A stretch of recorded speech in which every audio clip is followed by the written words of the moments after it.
Bonjour, on va attendre quelques minutes que les différentes personnes nous rejoignent. Bon, d'ici là, quand même, je vais me présenter. Moi, je m'appelle Anouk Rivière-Jérôme. J'ai fondé un cabinet de recrutement qui s'appelle Réseau.tech, qui est spécialisé dans les hautes technologies. Je suis une ancienne du monde industriel et j'ai travaillé ensuite en société de service, en ESN, comme on dit maintenant. Nous avons deux activités. Nous faisons du CDI. Nous accompagnons des gens pour des postes en CDI, donc on cherche des profils pour nos clients. Mais on est également agent de freelance, c'est-à-dire chez nos mêmes clients, on peut avoir des sujets qui sont plutôt de la mission que du CDI. Dans ce cas-là, on peut aider les gens à s'installer freelance et ensuite leur trouver les missions. C'est pour ça que le sujet d'aujourd'hui est orienté CV et spécifiquement pour les consultants en ESN ou les freelances qui ont une spécificité au niveau de leur CV avec des missions différentes qui s'accumulent, qui peuvent faire d'ailleurs des CV assez longs. Et ça va être un sujet qu'on va aborder. Voilà, on attend encore 2 petites minutes que tout le monde nous rejoigne. J'en profite pour vous dire qu'on a euh, 3 autres webinaires auxquels vous êtes peut-être déjà inscrits qui sont à la fin du mois de septembre, 28, 29 et 30, et qui sont orientés sur l'installation freelance. Et suite à cela, on va aussi faire au niveau de notre page réseau.tech et on va faire un guide qui va s'appeler 20 jours pour s'installer freelance, où vous aurez toutes les étapes clés et il y aura également des interviews de plusieurs freelances avec qui on travaille sur ce sujet-là pour vous donner un petit peu de concret, ainsi que pour ceux qui sont à Toulouse, on va clôturer tout ça par un événement fin octobre où on fera un after work pour les freelances installés qui veulent rencontrer, les personnes qui veulent s'installer freelance pourront rencontrer des freelances installés, discuter avec nous, mais aussi avec un cabinet comptable spécialisé dans l'installation freelance et ainsi qu'avec une société de portage salarial. Voilà, comme ça vous verrez un peu la communauté. Allez, on va attaquer le sujet. Rémi, si tu peux, il y a Rémi à côté de moi que vous ne voyez pas, qui va me passer les slides. Si tu peux me passer la première slide, merci. On va commencer soft, sur la base sur le CV. On va commencer par le haut du CV. Est-ce qu'on doit mettre un titre? Est-ce qu'on doit mettre une photo? Alors, si vous êtes freelance, oui, impérativement, vous devez mettre une photo parce que du coup, votre CV est en fait un support de commercial et un support de communication. Donc, la photo a de l'importance. Si vous êtes consultant en ESN, c'est comment vous vous sentez par rapport à ça.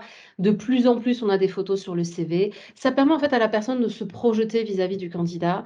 Alors sur la photo, on ne met pas une photo de réseau social, genre Tinder, Mythique ou autre. On ne met pas non plus une photo Facebook, on ne met pas une photo de vacances. On met une photo qui va ressembler le plus à ce que vous êtes dans le contexte professionnel. On met une photo quand même plutôt récente, hein, pas une photo d'il y a 10 ans. Euh, une photo qui va vous ressembler.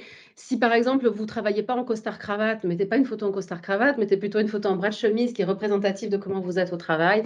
Voilà, un petit sourire, quelque chose d'avenant. En général, on prend une photo qui va jusqu'à la hauteur du début du buste. Le titre, est-ce qu'on doit mettre un titre? La réponse est oui, il faut mettre un titre sur son CV. En fait, ça permet à la personne qui va le lire déjà de savoir exactement très rapidement et de vous mettre dans une case. Ce titre, ça va aider le recruteur de vous mettre dans une case. C'est un petit peu péjoratif à dire comme ça, mais il va comprendre très rapidement qui vous êtes et en quoi vous pouvez les intéresser.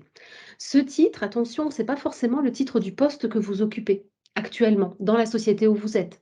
C'est en fait ce titre, c'est ce que vous avez envie de faire. Ce titre, ça peut être d'ailleurs un titre à rallonge.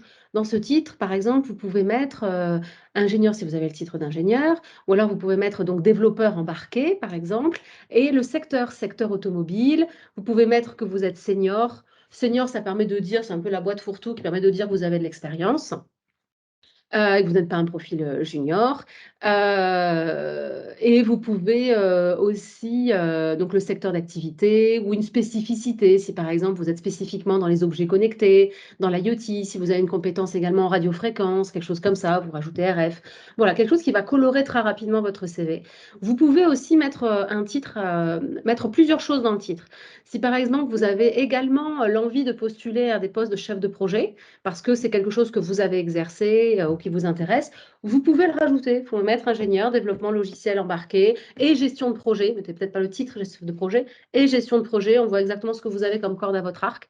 Ça permet à la personne qui va vous contacter de savoir ce que vous avez envie de faire.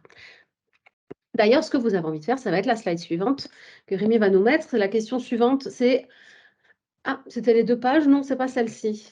Voilà, c'est le paragraphe de présentation. Ça, c'est juste au-dessous, en fait, vous avez votre titre, vous avez votre photo, vous avez vos coordonnées quelque part, vous les mettez où vous voulez. De quoi vous joindre, hein, mail, téléphone. On ne demande pas forcément quelque chose de sorcier. N'hésitez pas à mettre le lieu où vous habitez. Alors, je vous invite à ne pas mettre votre adresse détaillée, c'est une donnée personnelle, mais au moins la ville où vous habitez ou le secteur géographique que vous cherchez. Si par exemple vous habitez à Paris, mais que c'est sur Toulouse que vous recherchez, vous pouvez le mettre, hein, que vous êtes en relocalisation sur Toulouse.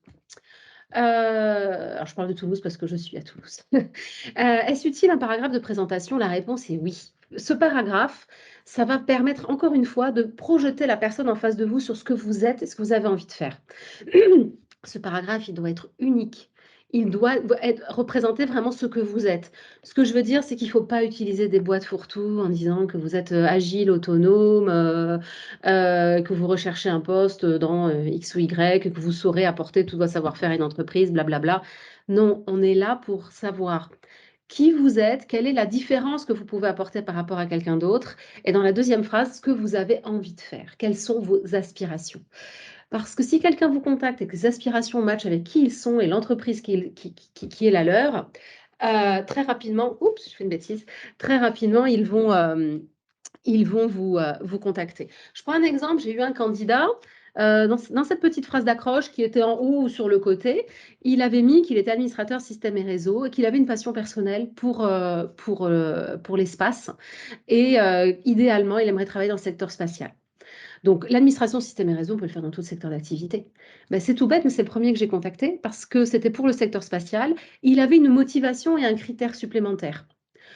Si par exemple, vous avez fait une reconversion professionnelle, vous aviez un premier métier, un deuxième, ça peut être intéressant de l'indiquer.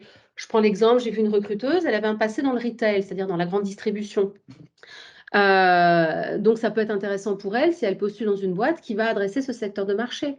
Donc, je l'avais encouragée à indiquer qu'elle avait, après une première expérience longue ou réussie, blablabla, dans le retail et la grande distribution, elle a fait une reconversion professionnelle dans le recrutement et qu'aujourd'hui, elle cherche un poste dans ce secteur-là et elle mettait un petit peu les avantages qu'elle avait ou la formation qu'elle avait faite, etc. Votre disponibilité, le secteur géographique que vous cherchez, c'est intéressant de l'indiquer également dans ce paragraphe de présentation. L'objectif, encore une fois, c'est que la personne se projette très rapidement et ait très rapidement les informations clés. Quand la personne vous contacte, en général, quand on trouve votre CV sur un job board, nous, la première chose qu'on fait, avant de vous appeler, de qualifier vraiment tout ce que vous êtes, on fait ce qu'on appelle une préqualification. On appelle le candidat pour savoir dans quelle situation il est, si il est disponible immédiatement, suite peut-être à une rupture conventionnelle ou quelque chose comme ça, ou un licenciement, ou une fermeture d'usine, ou si il est ou alors il revient peut-être de l'étranger pour X raisons, ou s'il a un préavis de 3 mois. Et la deuxième question qu'on va poser, c'est quelles sont ses aspirations, qu'est-ce qu'il cherche comme type de métier, quelle est sa localisation géographique, là où il cherche. Par exemple, on peut être sur Paris, vouloir venir sur Toulouse, mais on peut aussi être sur Toulouse et être dans le nord et ne surtout pas vouloir aller au sud. Ou alors être dans le nord et savoir que bah, ça serait intéressant finalement le sud et qu'on peut se relocaliser parce qu'on est locataire et que voilà, on est open. C'est intéressant de le mettre. On peut revenir du coup sur la page avant. La page avant, c'était la question de page ou plus, c'est bon quand même. Alors là, c'est une question très importante parce que du coup, vous êtes consultant en société de service ou freelance. Vous avez donc effectué des missions. Des fois, on a des candidats qui nous envoient des CV où, au lieu de nous dire la société qui les employait, ils nous indiquent la société pour laquelle ils ont travaillé. Et dans ce cas-là, on voit des toutes petites expériences professionnelles qui peuvent être de 3 mois, de 6 mois, 9 mois, 1 an, mais qui se succèdent et dans différentes sociétés. Si ce sont des très, très grosses sociétés, bon, on se doute assez rapidement que vous n'avez pas passé 3 mois à Airbus, 3 mois à Safran, 3 mois à Dassault et que c'était sûrement vous étiez en société de service. Mais certains clients ou certains recruteurs ne le comprennent pas, ils ne connaissent pas très bien le fonctionnement des sociétés de services, ou alors le fait que vous étiez freelance, par exemple, et que vous voulez revenir sur du CDI, ou vous êtes freelance et que vous cherchez une position de freelance toujours, et ils ne vont pas comprendre, ils vont dire ah, mais c'est quelqu'un de pas stable. Je vous prends l'exemple, j'ai eu l'exemple ce matin. Ce matin, on a envoyé un client un freelance qui aujourd'hui cherche une mission freelance ou alors un CDI, mais à un salaire quand même qui lui permette, non pas avoir d'équivalent forcément du freelancing, mais lui permettre de vivre au niveau de vie qu'il le souhaite. Le client nous a dit: «Oui, mais ça m'a l'air quelqu'un d'instable, il est jamais resté très longtemps en poste». Le client n'a pas compris que c'était un freelance et que du coup, il a fait des missions et qu'avant ça, même, il était en société de service et qu'il faisait également des missions. Donc ça, c'est quelque chose d'ailleurs que vous pouvez rajouter dans le fameux petit paragraphe de présentation. Si vous êtes consultant et que vous avez été consultant en société de service et qu'aujourd'hui vous voulez rejoindre un client final impérativement et que vous ne voulez pas aller dans une nouvelle ESN, vous pouvez le mettre. Que vous cherchez un client final pour aller vraiment vous investir dans le projet industriel ou etc. d'une société. Vous, faut pas mettre évidemment qu'on veut fuir le SN et qu'on veut à tout prix, voilà, faut le tourner de manière positive, voir ce que vous pouvez apporter. Et si vous êtes freelance et qu'aujourd'hui vous proposez vos conseils uniquement en prestation et que c'est ce que vous voulez impérativement, vous pouvez l'indiquer également. Vous pouvez rajouter consultant indépendant que vous cherchez aujourd'hui, vous êtes ouvert à de nouvelles opportunités de mission, qu'on n'hésite pas à vous contacter pour vous présenter la mission en question. Puisque le freelance, encore une fois, pour lui le CV, c'est plutôt un document commercial. Je reviens à mes moutons sur les 2 pages. Si on est consultant et qu'on a fait beaucoup de missions, on va se retrouver avec un CV extrêmement long. D'ailleurs, souvent en société de service, on vous fait faire ce qu'on appelle un dossier de compétences. Des fois, j'ai des candidats qui postulent avec ce dossier de compétences. Alors, on va oublier ceux qui postulent et qui, du coup, postulent tellement avec le dossier de compétences qu'il y a encore le nom de la société en question, un Altran, un OSI, un Capgemini, et du coup, il n'y a même pas leurs coordonnées, puisque dans un dossier de compétences, en général, il n'y a pas leur numéro de téléphone et de quoi les joindre. Bon, on va les oublier, hein, ceux-là, ils ont postulé certainement un peu vite.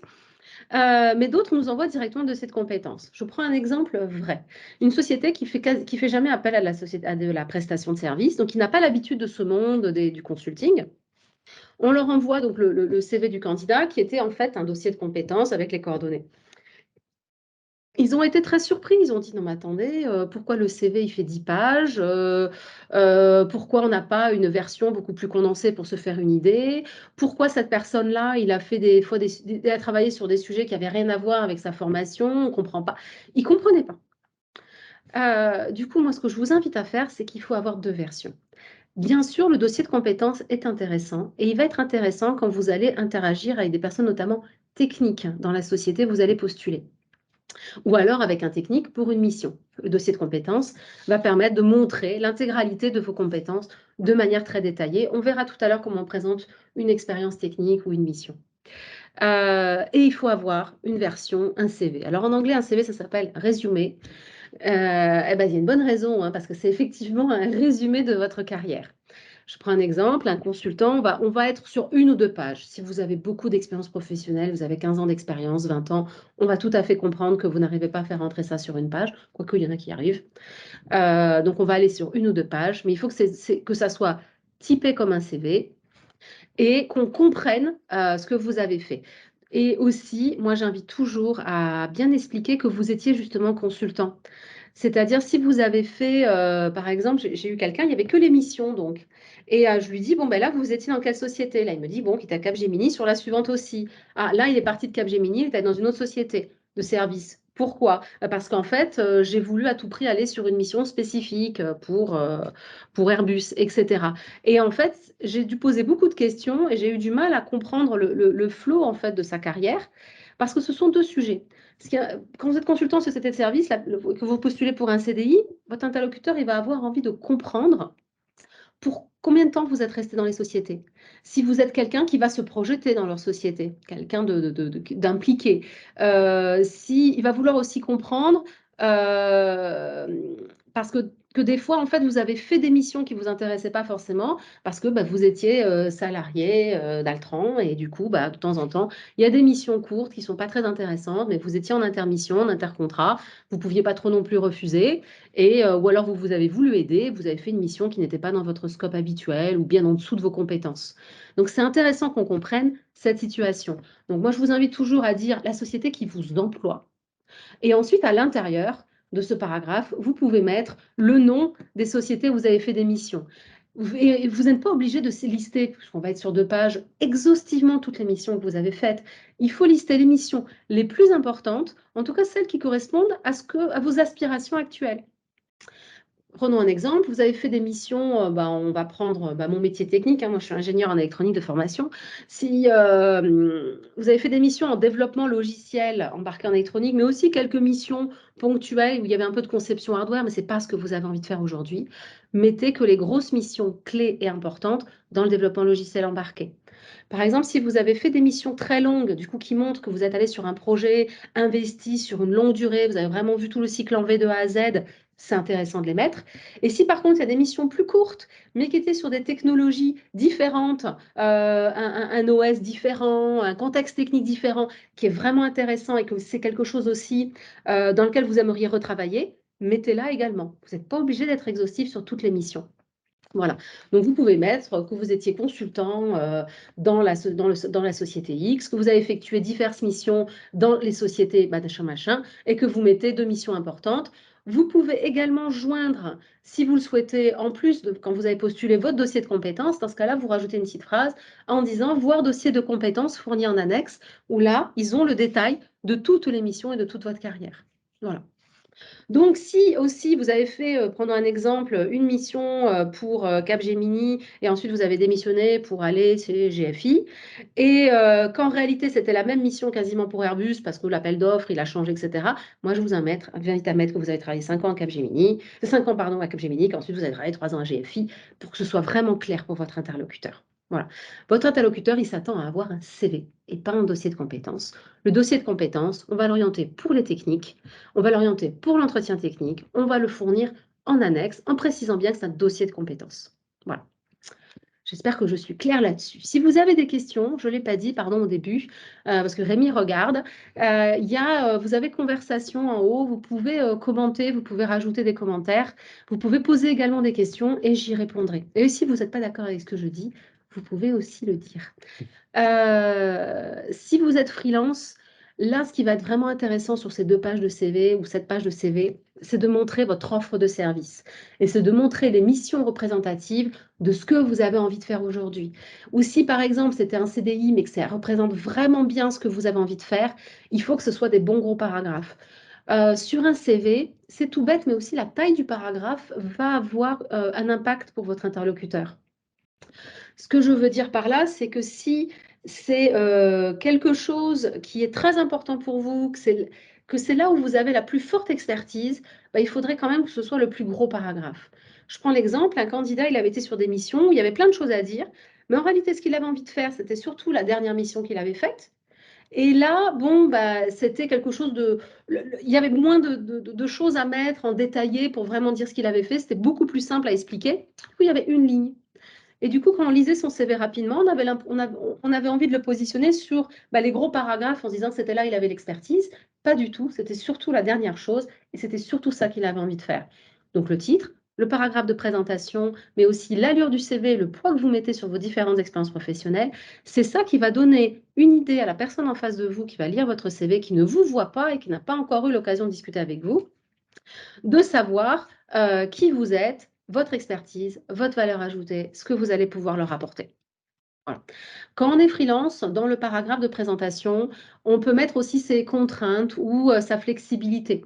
Donc, si vous appréciez plutôt les missions courtes, si vous refusez les missions courtes et que vous recherchez impérativement des missions longues, vous pouvez l'indiquer. Vous pouvez l'indiquer, contactez-moi si vous avez une mission de plus de 6 mois. Ou si vous avez une flexibilité, si par exemple pour les missions courtes, vous allez privilégier, vous allez pouvoir les faire partout en France parce que vous allez venir 2 semaines pour faire un audit ou un état des lieux et que ça ne vous pose pas de problème, vous pouvez l'indiquer. Vous êtes disponible sur toute la France pour des missions courtes d'audit et ensuite vous êtes disponible par exemple en Île-de-France avec au moins 50% de télétravail pour les missions longues. Dites clairement si en tout cas ce sont des points bloquants pour vous et que c'est clairement ce que vous attendez. Le but, c'est qu'on vous contacte à bon escient pour ce que vous proposez. Voilà. Encore une fois, si vous avez des questions, vous pouvez les rajouter dans les petites conversations.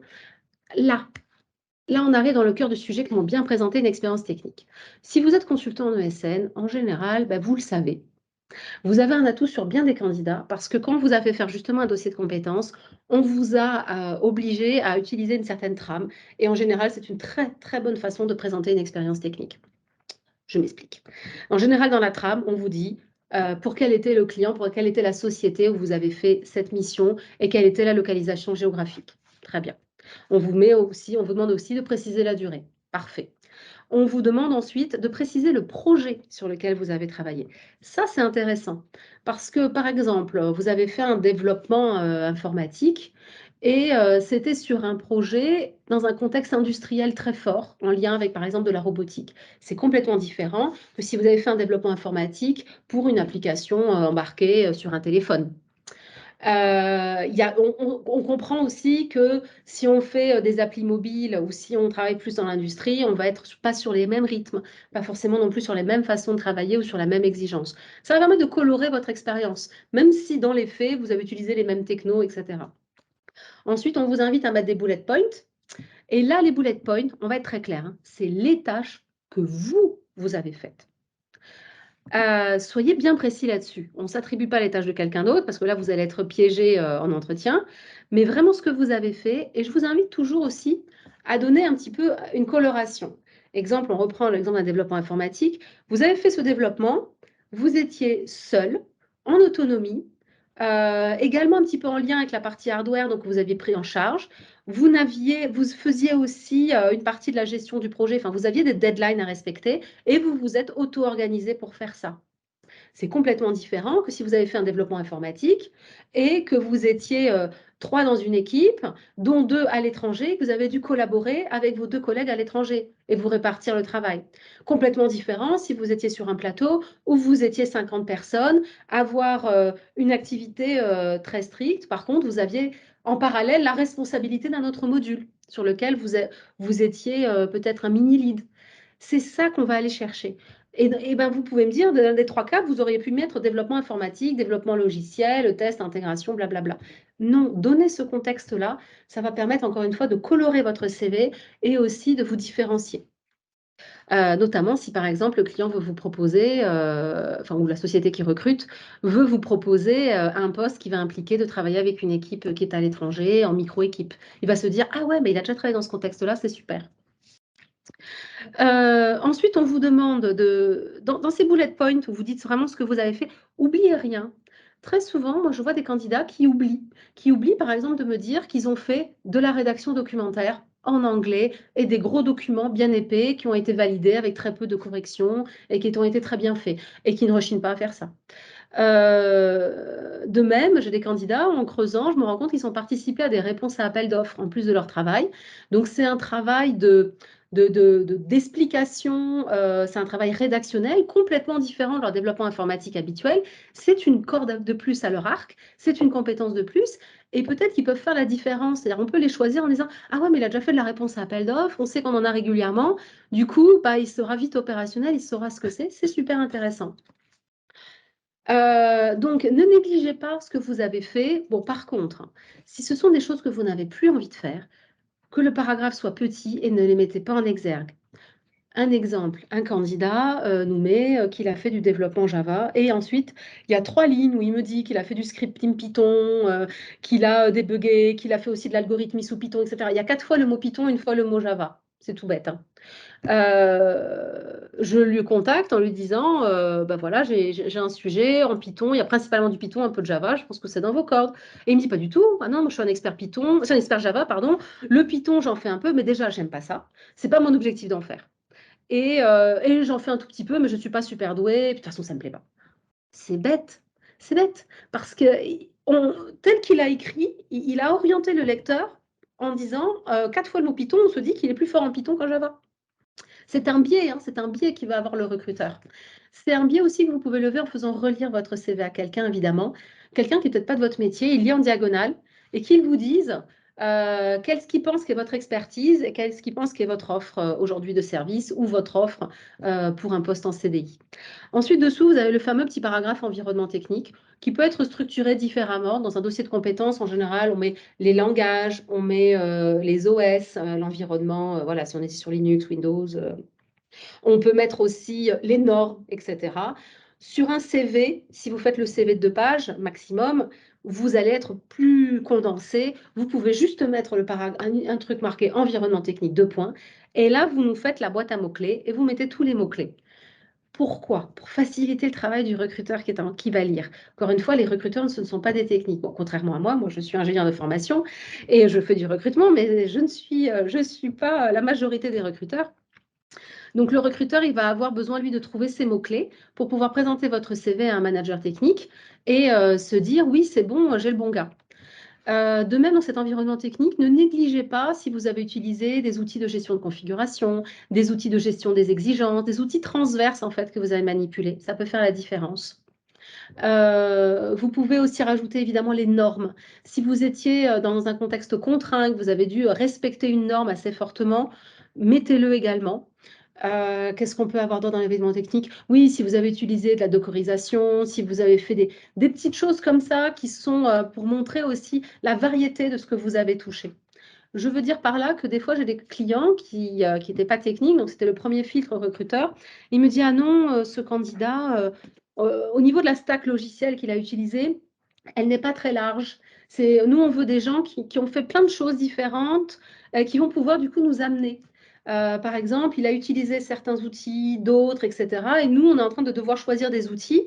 Du coup, on se dit que comme il les a vus, les différents outils, il sera peut-être à même de nous aider à faire notre choix parce que lui, il les aura vus, il aura vu un peu les avantages et les inconvénients. Et le candidat me dit, ah mais si, ça je l'ai vu, ah mais si, Docker, je l'ai vu, je l'ai utilisé en telle mission. Oui, mais ce n'est pas sur le CV. Vous avez surtout insisté sur votre compétence principale et pas sur tout le reste qui, encore une fois, colore votre CV. Voilà. En plus de cette présentation, de cette expérience technique, vous avez évidemment le paragraphe qu'on fait maintenant de plus en plus, c'est vos compétences tout court. Vous rajoutez un petit paragraphe en haut, vous dites tout ce que vous savez faire. Alors, attention, il y a un piège là. Des fois, j'ai des CV, c'est la première page, et j'ai quasiment toute la première page qui est remplie de ces compétences. Et là, on se dit, waouh, c'est énorme. Et on a du mal à distinguer où est vraiment votre expertise. Par exemple, dans l'informatique, on a la liste de tous les langages possibles, possibles, etc. Et on ne sait pas ce que vous avez envie de faire aujourd'hui. On ne sait pas là où est votre force. On ne sait pas là où vous avez le plus d'expérience, là où on avait moins, là où vous avez un niveau plus intermédiaire. Et ça peut perdre en fait votre lecteur. Donc ce paragraphe-là, moi je le dis souvent, c'est globalement vos compétences, 3 paragraphes. Et j'invite toujours à ne pas mettre que les compétences techniques. Si vous avez également géré un petit peu un projet, fait un peu de lead, organisé des choses, fait des réponses à appels d'offres, animé une petite équipe, accompagné quelqu'un à l'étranger, intégré un collègue et l'avoir formé, toutes ces choses-là, ça peut être intéressant. Je vous invite aussi à mettre ces compétences plus managériales ou de gestion ou transverses. Si vous avez participé à des audits, ça aussi, ça peut vraiment être intéressant de le mettre au début. Encore une fois, ça va donner plus de poids et d'envergure à votre position. Je ne vous conseille pas, dans tout ça, de mettre les soft skills, c'est-à-dire tout ce qui est savoir-être. On a écrit d'ailleurs un post cette semaine sur la page réseau.tech là-dessus, parce que, bon, les soft skills, prenons l'exemple, j'ai eu un candidat qui m'avait mis en soft skills organisé, rigoureux, etc. OK. 3 fautes d'orthographe dans le CV et un CV avec 5 polices différentes, un peu brouillon. De temps en temps, c'était pas la même police, on savait pas pourquoi. C'était un peu désorganisé dans la façon dont c'était structuré. Waouh! Il avait mis certaines formations au milieu des expériences professionnelles. J'avoue, le problème, c'est qu'il a mis les soft skills et en fait, le CV était la preuve qu'il ne les avait pas, ces soft skills, ni l'organisation, ni la rigueur. Donc, vous tirez pas une balle dans le pied. Pour moi, les soft skills ou ces qualités-là, vous pouvez les mettre dans votre petit paragraphe de présentation au début, si vraiment ce sont des valeurs. C'est-à-dire plus que des soft skills, c'est vraiment des valeurs qui vous tiennent à cœur. Vous êtes rigoureux et vous voulez travailler dans un contexte qui l'est également, où il y a des process, etc. Dites-le. Dites que vous souhaitez travailler dans une entreprise où les activités sont cadrées et structurées. Voilà. Et donc, du coup, on va tout de suite comprendre que dans votre soft skills, vous êtes comme ça, vous êtes cadrant, structurant et rigoureux. Donc pour moi, les soft skills, ça te démontre, pardon, le savoir-être, ça se démontre dans le CV. Pareil, votre rigueur va se démontrer, votre capacité d'organisation va se démontrer. Vous pouvez, comme je disais tout à l'heure, si vous avez une expérience professionnelle où vous avez géré une petite équipe, accompagné, géré des situations, des négociations techniques un peu difficiles avec un client, vous pouvez le mettre. Hein. Gestion de négociations difficiles. Qu'est-ce qu'on va comprendre? Que vous êtes diplomate, que vous avez su voilà, bien vous adapter également.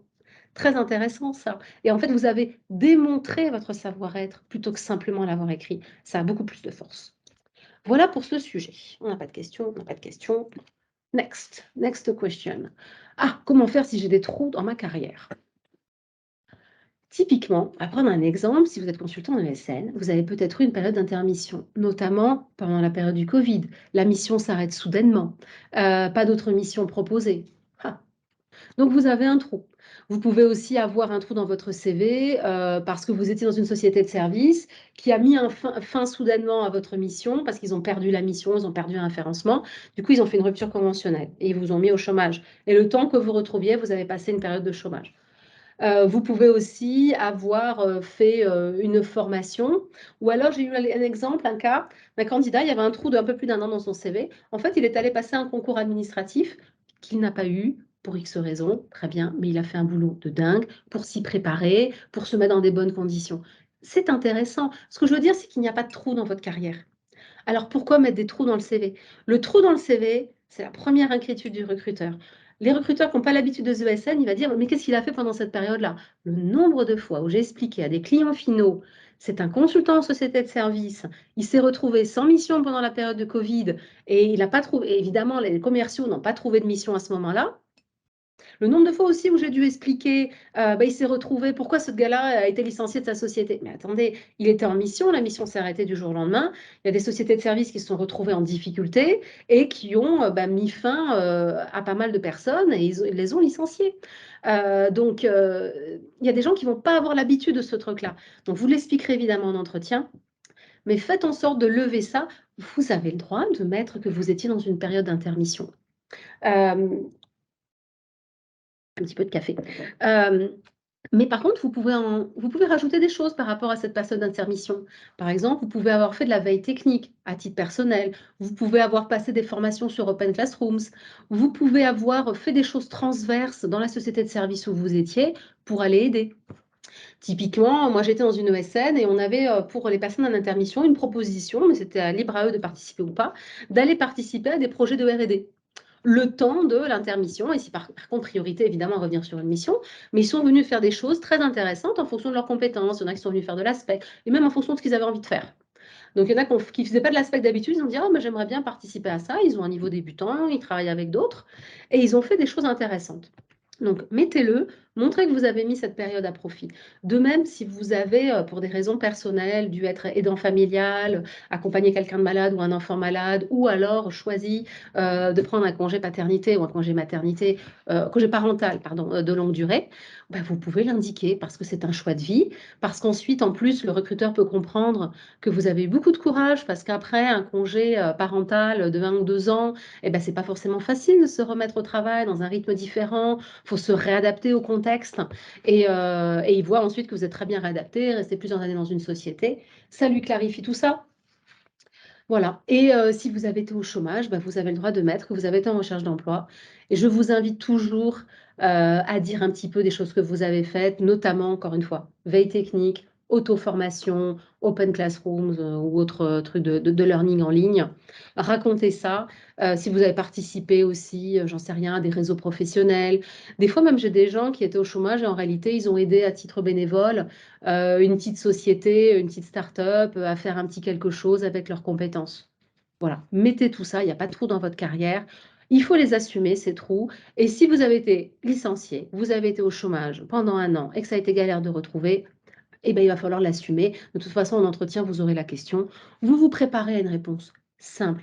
Pour tous les trous dans le CV, moi, ce que j'explique simplement, et aussi, par exemple, si vous avez été licencié, moi, ça a été mon cas. J'ai été licenciée et j'ai eu une rupture de période d'essai 2 fois dans ma carrière. À chaque fois qu'on m'a posé la question, j'avais une réponse très simple. Par exemple, à un moment donné, j'avais créé une agence pour des Anglais. J'étais directrice régionale. Ça marchait très bien pendant 2 ans. Cette boîte était anglaise. Avec le Brexit, ils ont décidé de fermer toutes les agences régionales. Moi, ainsi que le reste de mon équipe, j'ai été licenciée. Point.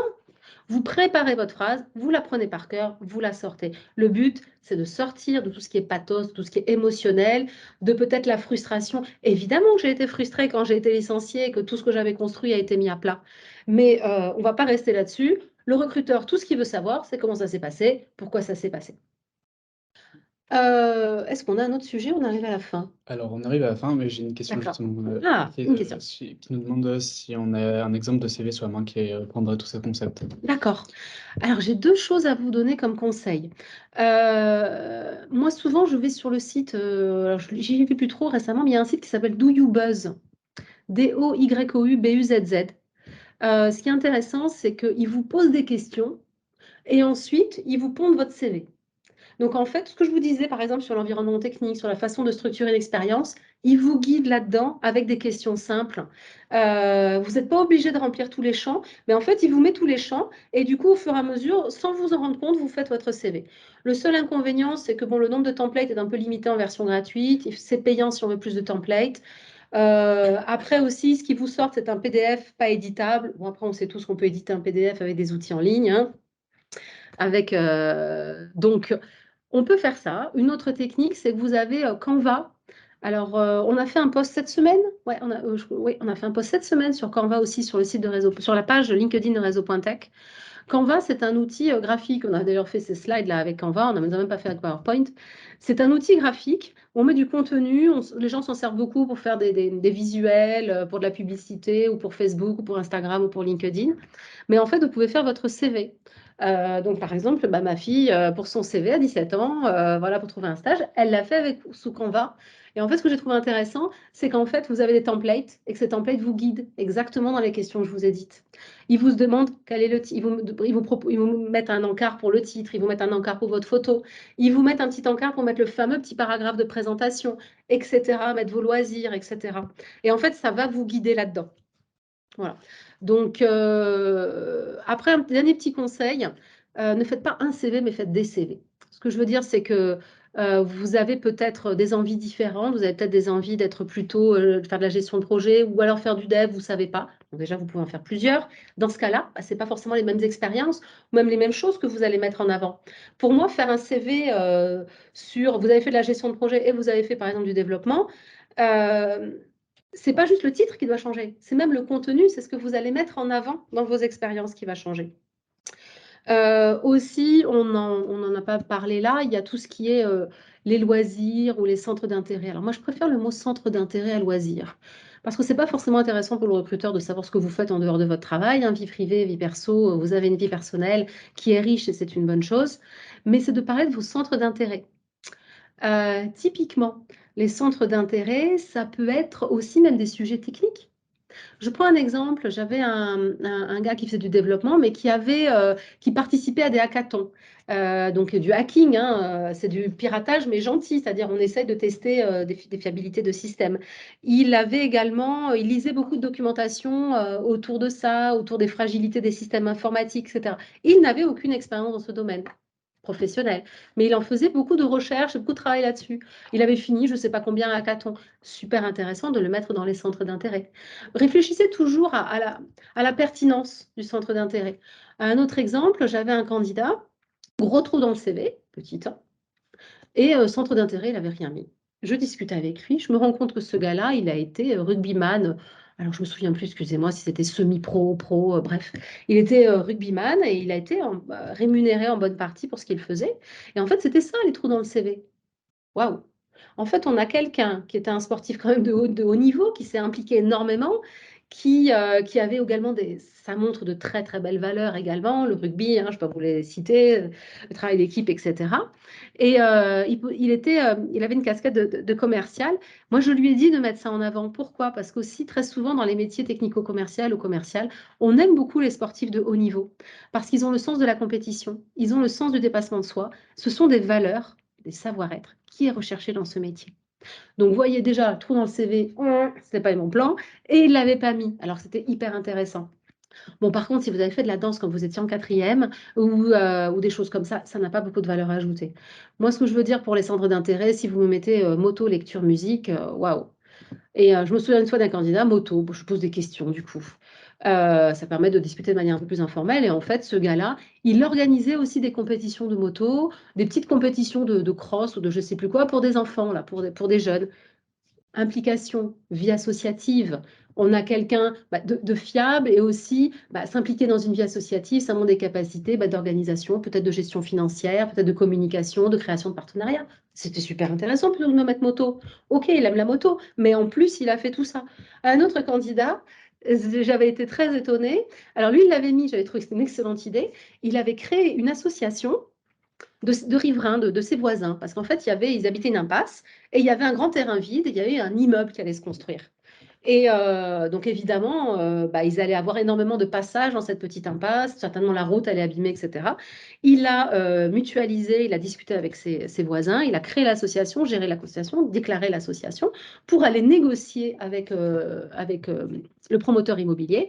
Et il a obtenu qu'il refasse entièrement la route, qu'il l'agrandisse, qu'il fasse des places midi sur leur terrain à l'extérieur de la résidence, parce que sinon les gens allaient se garer n'importe où sur l'impasse et des fois devant leur garage et qu'ils allaient avoir des difficultés pour entrer chez eux, blablabla. Bref, ça montre plein de qualités humaines, ça montre plein de savoir-être. Et puis c'est tout bête, on s'en souvient également de cette personne-là qui a cette qualité particulière. Voilà. Je pense qu'on a fait le tour. Vous avez, donc je l'ai dit, d'autres webinaires. On n'a pas prévu de webinaire sur la partie entretien. Si jamais vous trouvez que c'est intéressant, suite à ce webinaire, vous allez recevoir petit un mail de mon cher Rémi qui est à côté, qui va vous proposer de mettre une petite note, un NPS, hein, une note de 0 à 10 sur ce qu'on a fait aujourd'hui.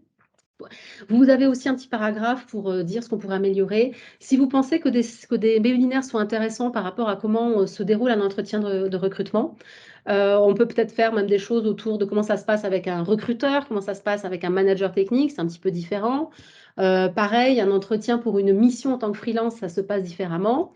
Ça peut être un sujet, donc dites-nous nous si vous êtes intéressés. Et allez voir donc du coup sur la page réseau.tech tout ce qu'on a publié cette semaine, plein de conseils. Et vous êtes automatiquement inscrit à la newsletter. On vous l'a précisé quand vous êtes inscrit. Donc vous avez un petit peu forcé la main, c'est pas pour vous forcer la main, c'est simplement parce que dans la newsletter qui sera envoyée en fin de mois, vous aurez le lien des replays de tous les webinaires et vous aurez également une sorte de kit carrière booster qu'on a appelé. En fait, il y a tous les conseils qu'on a publiés depuis le début surtout le mois de septembre, tous les conseils également qu'on n'a pas publiés, mais qu'on a déjà, qui existent, qui sont d'ailleurs sur notre blog, tous condensés sur une seule page sous Notion. Et du coup, ce sera cadeau. Et si vous ne souhaitez pas rester sur la newsletter, vous appuyez en bas sur Unsubscribe et vous serez automatiquement désinscrit. Voilà. Après, bon, je ne l'ai peut-être pas précisé. Bon, je me suis présentée rapidement pour ceux qui étaient là au début. Nous, on a un cabinet de recrutement spécialisé dans les systèmes embarqués et la cybersécurité. On fait un tout petit peu aussi de postes un peu différents, technicien informatique, quelques postes, et alors évidemment des recruteurs aussi, ce sont des postes qu'on recrute. Vous avez l'intégralité des postes sur notre site web en ligne, hein, dans les jobs. Et si vous êtes dans ces métiers-là et qu'aujourd'hui, vous êtes à l'écoute du marché, vous pouvez postuler. Et si ce n'est pas votre cas, j'espère quand même que je vous ai aidé. Et si vous êtes dans ces métiers-là, vous pouvez postuler ou vous pouvez carrément nous envoyer à nous, 4réseaux.tech, où vous verrez de toute façon, il y a un lien hein, pour nous envoyer votre CV sur notre site web. Vous pouvez m'envoyer votre CV et puis du coup, j'en profiterai pour vous donner un petit peu mon avis sur celui-ci. Voilà. Eh bien, écoutez, je vous souhaite une bonne journée. Est-ce que je suis dans le timing? Ah, Oui. j'ai dépassé de 10 Un petit minutes. peu. Et pour répondre à Tierno, pour les Oui, prochains webinaires, en fait, vous allez recevoir un mail juste après le webinaire pour vous inscrire au il prochain a tout webinaire. prévu, Rémi. Voilà. Voilà. Et puis après, s'il y a le mot du freelancing et que ça, c'est vraiment un sujet qui vous intéresse, n'hésitez pas à nous le dire parce que du coup, Rémi vous enverra des petites informations suite à ça. On est en train de préparer tout ça avec également des partenaires pour vous accompagner et avoir vraiment la vision complète pour l'installation freelance. Voilà, je vous souhaite une Ça. bonne journée et merci d'être venu. À bientôt. Allez, moi, je vais reprendre mon petit café.